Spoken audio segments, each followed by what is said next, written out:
Hi everyone, welcome to Snigdha DS academy. All competitive ఎగ్జామ్స్లో వచ్చేటటువంటి Indian geography నుంచి వచ్చి మోస్ట్ ఇంపార్టెంట్ క్వశ్చన్ ఆన్సర్స్ చూద్దాం. So friends, let's start the class. Question number 1, ఈ క్రింది అంశాలను పరిశీలించండి. అంటే ఇక్కడ ఈ క్రింది ఇవ్వబడిన అంశాలు ఏంటంటే పోడు వ్యవసాయము, చక్రీయ నిర్మూలన, అటవీ భూములను అభివృద్ధి కార్యక్రమాలకు వినియోగించడం, నెక్స్ట్ వ్యవసాయ విస్తరణ కార్యక్రమం, ప్రకృతి విపత్తులు. అయితే ఇవి చాలా చాలా ఇంపార్టెంట్ అంశాలండి. అయితే పోడు వ్యవసాయం కానీ, చక్రీయ నిర్మూలన కానీ, అటవీ భూములను అభివృద్ధి కార్యక్రమాలకు వినియోగించడం కానీ, నెక్స్ట్ వ్యవసాయ విస్తరణ కార్యక్రమము, నెక్స్ట్ ప్రకృతి విపత్తులు. అయితే ఇచ్చినటువంటి పై అంశాలలో అటవీ విస్తీర్ణం తగ్గిపోవడానికి గల ప్రధాన కారణాలను గుర్తించండి. ఆన్సర్ ఆప్షన్ డి అండి. పైవన్నీ సరైనవే.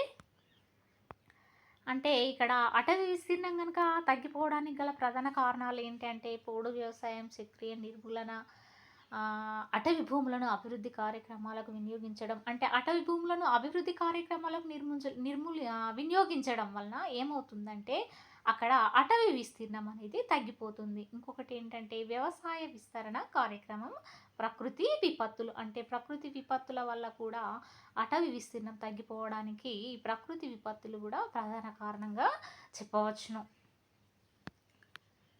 So correct answer is option D అండి. పైవన్నీ సరైనవే. అంటే అటవీ విస్తీర్ణం తగ్గిపోవడానికి గల ప్రధాన కారణాలు ఏంటంటే ఇచ్చిన అంశాలన్నీ కూడా అటవీ విస్తీర్ణం తగ్గిపోవడానికి గల ప్రధాన కారణంగా చెప్పవచ్చును. నెక్స్ట్ క్వశ్చన్, భారతదేశంలోని వివిధ రకాలైన అడవులు, శాతాలకు సంబంధించి క్రింది వాటిలో సరైన వాటిని గుర్తించండి. ఆన్సర్ ఆప్షన్ బి అండి. 2, 3, 4 మాత్రమే. అంటే ఇక్కడ పర్వత తేమతో కూడిన అడవులు 7.0%, మడ అడవులు 0.06%, ఆయన రేఖ చిట్టడవులు 2.6%. ఈ 2, 3, 4 మాత్రమే ఇక్కడ వివిధ రకాలైన అడవులు వాటి శాతాలకు సంబంధించి సరైనవిగా గుర్తించడమైంది. ఏవేవండి? వివిధ రకాలైన అడవులు వాటి శాతాలకు సంబంధించి సరైనవి ఏంటంటే ఇక్కడ 2, 3, 4 అని చెప్పవచ్చును. అంటే పర్వత తేమతో కూడిన అడవులు 7.0%, మాడ అడవులు 0.06%, ఆయన రేఖ చిట్టడవులు 2.6%. ఇవి సరైనవిగా చెప్పవచ్చును. So correct answer is option B. Next, క్రింది వాటిలో భారతదేశంలో ఎన్ని ప్రధాన జీవ భౌగోళిక ప్రాంతాలు ఉన్నాయి? Very very important question. అయితే ఆల్ కాంపిటేటివ్ ఎగ్జామ్స్లో రావడం జరుగుతుంది. అయితే ప్రధాన జీవ భౌగోళిక ప్రాంతాలు ఎన్ని ఉన్నాయంటే ఆన్సర్ ఇస్ ఆప్షన్ డి అండి. 10. అంటే మన భారతదేశంలో కనుక చూసినట్లయితే ప్రధాన జీవ భౌగోళిక ప్రాంతాలు ఎన్ని ఉన్నాయంటే 10 జీవ భౌగోళిక ప్రాంతాలు ఉన్నాయి. నెక్స్ట్, వాదన కారణం 6 ఇవ్వడం అయిందండి. అయితే హిమాలయాలో 3400 మీటర్ల నుండి 4500 మీటర్ల ఎత్తులో ఆల్పైన్స్ అడవులు కనిపిస్తాయి. నెక్స్ట్, మానవ జోక్యం లేని ఆల్పైన్స్ అడవి. So correct answer is option C అండి. ఏ నిజము కానీ ఆర్ అనేది తప్పు. అంటే ఏ నిజము అంటే ఇక్కడ హిమాలయాల్లో కనుక చూసినట్లయితే 3400 మీటర్ల నుండి 4500 మీటర్ల ఎత్తులో ఆల్పైన్స్ అడవులు అనేవి కనిపిస్తాయి. కానీ అవి మానవ జోక్యం లేని ఆల్పైన్స్ అడవులుగా చెప్పవచ్చును. అయితే ఇక్కడ ఏ అనున్నది నిజము, వాదన అనేది నిజము, కానీ ఆర్ కారణం అనేది తప్పు. నెక్స్ట్, ఉత్తరాఖండ్లో ఓక్ రోడోడెండ్రాస్ లక్షణమైన మొక్కలు ఉన్నవి. అయితే ఈ క్రింది వాటిలో ఏ రకమైన అడవులకు సంబంధించినవి? అయితే ఇక్కడ ఏ రకమైన మొక్కలండి? ఓకో రోడో డెండ్రాస్ లక్షణమైన మొక్కలు ఉన్నాయి. అయితే ఈ క్రింది వాటిలో ఏ రకమైన అడవులకు సంబంధించినవి అంటే ఆన్సర్ వచ్చేసి ఆప్షన్ సి అండి. సమశీతోష్ణ అడవులు. అంటే ఈ ఉత్తరాఖండ్లో ఉన్నటువంటి ఈ ఓక్ రోడో డెండ్రాస్ లక్షణమైన మొక్కలు కనుక చూసినట్లయితే ఇవి సమశీతోష్ణ అడవుల రకాలకు సంబంధించినవి. నెక్స్ట్ క్వశ్చన్, ఈ క్రింది వాటిలో ఫారెస్ట్ సర్వే ఆఫ్ ఇండియా నివేదిక ప్రకారం భారతదేశంలోని రాష్ట్రాలలో అత్యధిక శాతం అటవీ ప్రాంతంలో ఉన్న భౌగోళిక ప్రాంతము ఏది?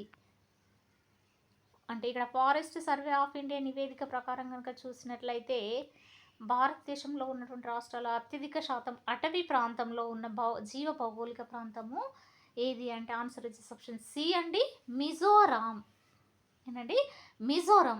అంటే మిజోరం కనుక చూసినట్లయితే అత్యధిక శాతం అటవీ ప్రాంతంలో ఉన్న జీవ భౌగోళిక సారీ అండి అత్యధిక అటవీ ప్రాంతంలో ఉన్నటువంటి అత్యధిక శాతం అటవీ ప్రాంతంలో ఉన్నటువంటి భౌగోళిక ప్రాంతం ఏంటండి, మిజోరాం. నెక్స్ట్ క్వశ్చన్, వాదనే కారణమా? ఇక్కడ వాదన కనుక చూసినట్లయితే భారతదేశంలో అటవీ విస్తీర్ణం కోల్పోవడం భారతదేశంలో జనాభా పరివర్తనతో నేరుగా సంబంధం కలిగి ఉంటుంది. నెక్స్ట్, అటవీ విస్తీర్ణం సాధారణంగా జనాభా పెరుగుదలతో ప్రతికూలంగా సంబంధము కలిగి ఉంటుంది. అంటే ఇక్కడ ఏంటి అండి, అయితే అటవీ విస్తీర్ణం కనుక చూసినట్లయితే భారతదేశంలో జనాభా పరివర్తనతో నేరుగా సంబంధం కలిగి ఉంటుంది. నెక్స్ట్, అటవీ విస్తీర్ణం సాధారణంగా జనాభా పెరుగుదలతో ప్రతికూలంగా సంబంధము కలిగి ఉంటుంది. ఏంటి అండి, అటవీ విస్తీర్ణము జనాభా పరివర్తనతో నేరుగా సంబంధం కలిగి ఉంటుంది. నెక్స్ట్, జనాభా పెరుగుదలతో ప్రతికూలంగా సంబంధము కలిగి ఉంటుంది. సో ఆన్సర్ వచ్చేసి ఆప్షన్ ఏ అండి, ఏ మరియు ఆర్ రెండు నిజం మరియు ఆర్ను వివరించడమైంది. నెక్స్ట్ క్వశ్చన్, బిటార్కానికా మడాడుల గురించి ఈ క్రింది ప్రకటనలు పరిగణించండి. ఆన్సర్ ఆప్షన్ డి అండి, ఒకటి లేదా రెండు సరైనది కాదు. అంటే ఇక్కడ ఇది వంశధార మరియు సువర్ణరేఖ నదుల డెల్టా ప్రాంతంలో ఉంది. ఏ అడవులండి, బిటార్కనికా మడ అడవులు. నెక్స్ట్ రెండవది పశ్చిమ బెంగాల్ రాష్ట్రంలో ఉంది. అయితే బిటార్కనికా మడాడుల గురించి ప్రకటనలు ఏమేమి ఇవ్వబడినాయి అంటే ఆన్సర్ వచ్చేసి ఆప్షన్ డి అండి, అయితే ఒకటి లేదా రెండు సరైనది కాదు. ఇది వంశధార మరియు సువర్ణరేఖ నదుల డెల్టా ప్రాంతంలో ఉంది. ఇది పశ్చిమ బెంగాల్ రాష్ట్రంలో ఉంది. అయితే ఈ రెండు సరైన ప్రకటనలుగా, అంటే ఈ రెండు కూడా సరైనవిగా చెప్పవచ్చును. ఏంటి అండి, బిటార్కనికా మడ అడవుల గురించి. అయితే ఇవి పశ్చిమ బెంగాల్ రాష్ట్రంలో ఉన్నాయి. నెక్స్ట్, వంశధార సువర్ణరేఖ నదుల డెల్టా ప్రాంతంలో ఉన్నాయి. నెక్స్ట్, ఈ క్రింది వాటిలో భారతదేశంలోని మానవ నిర్మిత అడవిగా ఏది ప్రసిద్ధి చెందింది? వెరీ వెరీ ఇంపార్టెంట్ క్వశ్చన్, ఇది ఆల్ కాంపిటేటివ్ ఎగ్జామ్స్లో రావడం జరుగుతుంది. అయితే ఆన్సర్ వచ్చేసి ఆప్షన్ బి అండి, నందిని అడవి. అయితే నందిని అడవి కనుక చూసినట్లయితే మన భారతదేశంలో మానవ నిర్మిత అడవిగా ప్రసిద్ధి చెందింది. ఏ అడవి అండి, నందిని అడవి. నెక్స్ట్, ఈ క్రింది వాటిలో బిటార్కనికా మడ అడవులు ఏ రాష్ట్రంలో ఉన్నాయి? ఏ అడవులండి, బిటార్కనికా మడ అడవులు ఏ రాష్ట్రంలో ఉన్నాయి అంటే ఆన్సర్ వచ్చేసి ఆప్షన్ ఏ అండి, ఒడిశా. అంటే బిటార్కనికా మడ అడవులు కనుక చూసినట్లయితే ఒడిశా రాష్ట్రంలో కలవు. అయితే క్వశ్చన్ ఈ విధంగా కూడా అడగచ్చండి. అయితే ఒడిశా రాష్ట్రంలో ఉన్నటువంటి అడవులు ఏంటి అని అంటే బిటార్కనికా మడ అడవులు. అయితే బిటార్కనికా మడ అడవులు కనుక చూసినట్లయితే ఒడిశా రాష్ట్రంలో కలవు. సో ఫ్రెండ్స్, ఇది ఈరోజుకు సంబంధించినటువంటి క్లాస్. మీకు నచ్చినట్లయితే లైక్ చేయండి, షేర్ చేయండి, సబ్స్క్రైబ్ చేయండి. Thank you very much.